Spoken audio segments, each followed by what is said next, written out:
Selamat datang di channel Pernus Berjuang, sebuah channel untuk mengartikulasikan pemikiran dan sikap yang merdeka, yang dilandasi oleh nilai-nilai demokrasi, keadilan, dan keterbukaan yang bertanggung jawab.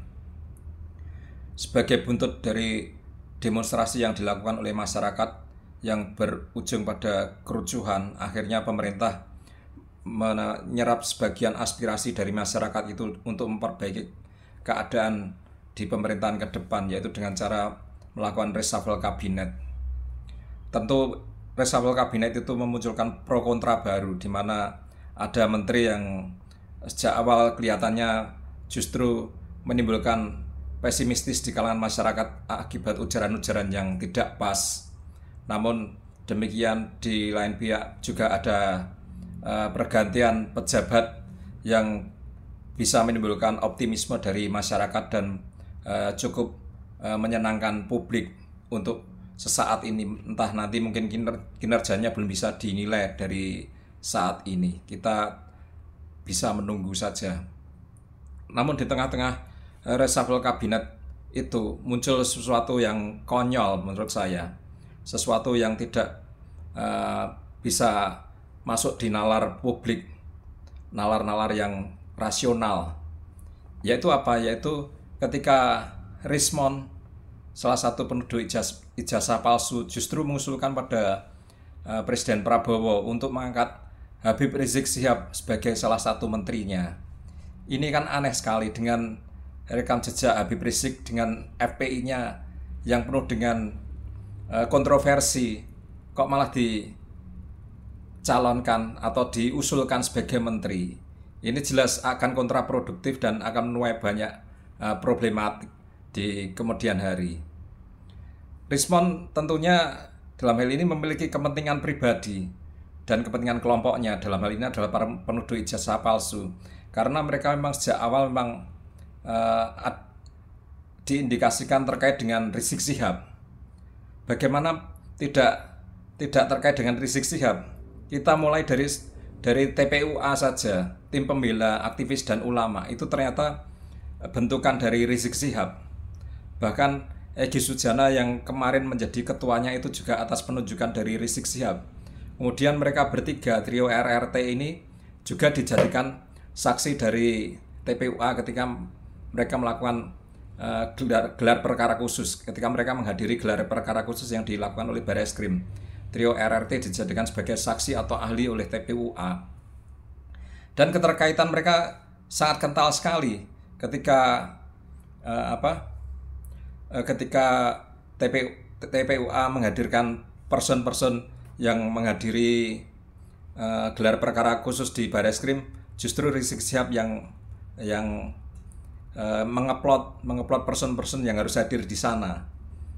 Ini nampak sekali dengan kaitannya Egy Sujana maupun Abdullah Al-Katiri yang juga masuk dalam tim tersebut, di mana Egy Sujana adalah orang kepercayaan Rizik Syihab sejak dulu. Bahkan Egy Sujana seringkali menjadi pembela dari Rizik Syihab dan FPI-nya.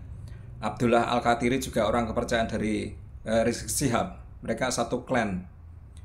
Dan juga banyak lagi kaitan-kaitan antara TPUA dengan Rizik Syihab dan dengan perkara ijazah palsu ini, di mana dulu Rizik Syihab adalah pemimpin utama dari Front Pembela Islam yang kemudian dibubarkan oleh Jokowi. Makanya tidak mengherankan ketika pada bulan Desember 2024 TPUA melakukan pengaduan masyarakat di Barreskrim atas dugaan ijazah palsu kepada mantan Presiden Jokowi, yang kemudian akhirnya menggelinding hingga sampai ke trio RRT yang kemudian menangkap bola seperti itu. Kita juga nggak lupa ketika si Rismon sehabis dilaporkan oleh Jokowi, dia lari ke Petamburan menemui Habib Rizik. Entah di sana kita juga tidak tahu apa yang mereka bicarakan di luar hadapan dari wartawan. Kemungkinan mereka memang sudah ada kaitan sejak lama. Apalagi di ujung-ujung sekarang ini juga terlihat lagi Rizik Syihab sangat aktif untuk menyokong gerakan dari adili Jokowi dan pemakzulan Gibran yang mana ini sangat klop sekali dengan sekber yang didirikan oleh trio RRT dan kawan-kawan dengan dua agendanya seperti itu.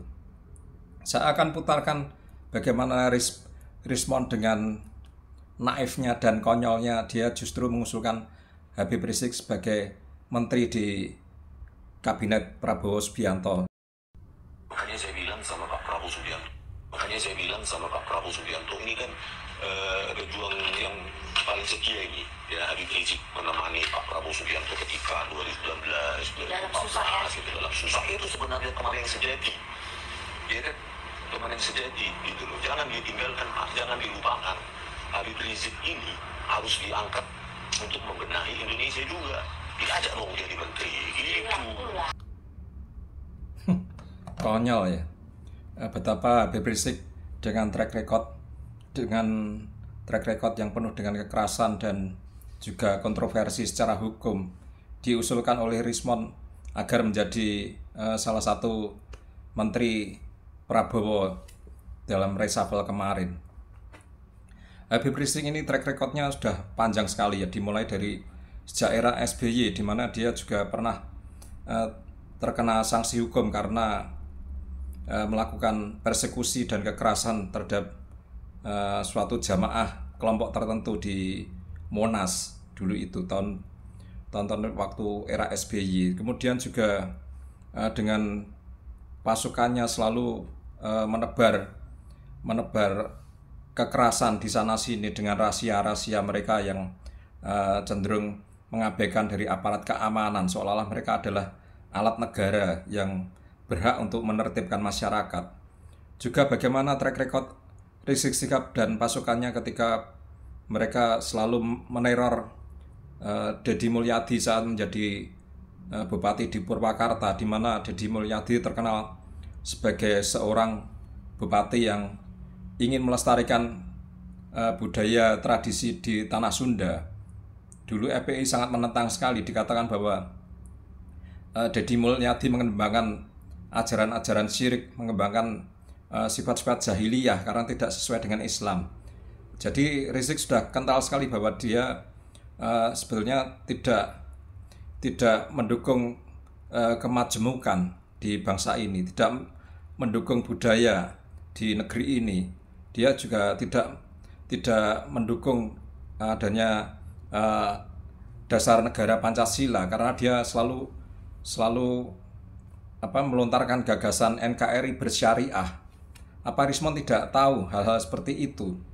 Bagaimana dengan rekam jejak kasus hukum yang telah dilakukan oleh Rizik Syihab terkait dengan cat tidak senonohnya dengan seorang perempuan, terus juga pelanggaran terhadap protokol kesehatan di era COVID dulu itu. Banyak lagi kasus-kasus yang menimpa Habib Rizik dengan segala kontroversinya. Itu harus menjadi pertimbangan. Jangankan menjadi menteri, jadi pejabat di level rendah pun rasanya sudah tidak kompatibel untuk seorang Rizik Syihab. Ini sangat memprihatinkan sekali ya, di mana orang hanya dengan kesamaan kepentingan kemudian justru ingin mengacaukan negara ke depannya dengan mengusulkan orang yang dengan rekam jejak yang buruk menjadi pejabat negara. Dulu waktu Rismond dilaporkan Jokowi, dia larinya justru ke Petamburan dan bergandengan mesra dengan Rizik Syihab. Ini juga memunculkan dugaan kuat bahwa sebenarnya Rizik Syihab diindikasikan memang salah satu aktor yang berada di belakang dari isu ijazah palsu. Pasti dia memiliki motif untuk itu karena organisasi yang didirikan dan organisasi yang diketuai dia selama bertahun-tahun akhirnya dibredel oleh Jokowi sewaktu menjadi presiden. Akan saya tunjukkan video juga waktu bagaimana Rismond setelah dilaporkan Jokowi, dia justru larinya ke Petamburan ke Rizik Syihab. Bang Rismond dilaporkan ke Polda Metro Jaya. Nah, saya pikir ini Kapolda Metro Jaya nggak usah diproses lagi lah. Itu laporan diabaikan aja, bukan. Sebab ini kan penelitian ilmiah yang mesti dibuktikan, bukan dikriminalisasi. Lihat betapa mesra mereka, tangannya bergandengan. Dikriminalisasi, dilaporkan sebagai bentuk fitnah lah yang menyebarluaskan kebencian. kebencian, enggak begitu. Nah, jadi sekali lagi bahwa Bang Rismon dan kawan-kawan sudah betul itu jalan, teruskan Bang Rismon. Iya. Sangat mencurigakan sekali, bukan? Bahwa Rizik Syihab kelihatannya punya tendensi khusus terhadap para penuduh ijazah palsu. Ini juga ada bukti lagi bahwa orang dari Rizik Syihab juga pernah melontarkan ancaman bahwa ketika trio RRT diproses lebih lanjut, misalkan jadi tersangka, dia sudah konsultasi dengan Habib Rizik apakah perlu untuk menggerakkan massa FPI tentunya. Sekarang tidak lagi Front Pembela Islam tapi Front Persaudaraan Islam, diganti namanya. Kami mempertegas lagi bahwa kami para pembela para terlapor ini insya Allah akan solid dan siap di garda terdepan untuk melakukan pembelaan secara umum, insya Allah.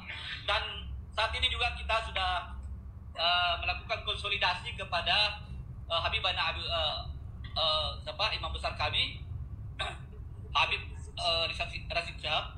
Alhamdulillah kami sudah melakukan konsolidasi kepada beliau dan juga kepada Ketua GNPF Bapak Yusuf Martak. Ya, kami memang mempertanyakan apakah memang harus menurunkan lagi massa supaya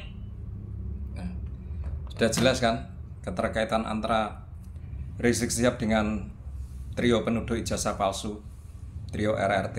Jadi ya tidak mengherankan ketika Rismon mengajukan Rizik Syihab untuk menjadi menteri dari Prabowo Subianto.